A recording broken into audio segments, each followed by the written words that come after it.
In this video, I'll be showing you step by step how to convert PDF files to Word using UPDF. It is super easy to do, and this is also the free version to do so. So from here, you'll need to open up your favorite browser and then go up to updf.com, and then you'll need to log into your account.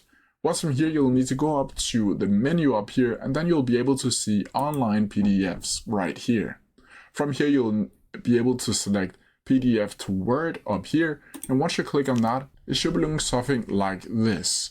Now from here, you'll need to upload file, and once you open this up and find the specific PDF that you want to open and convert over to a Word file, then from here it should be looking something like this. And as you can see down here, it is analyzing, and this will take approximately a couple minutes to a couple seconds depending on how big your PDF file is.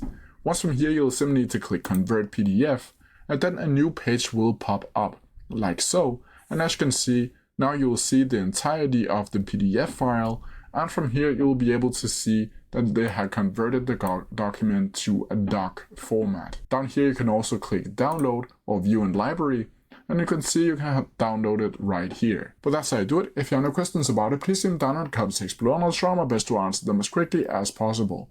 See ya!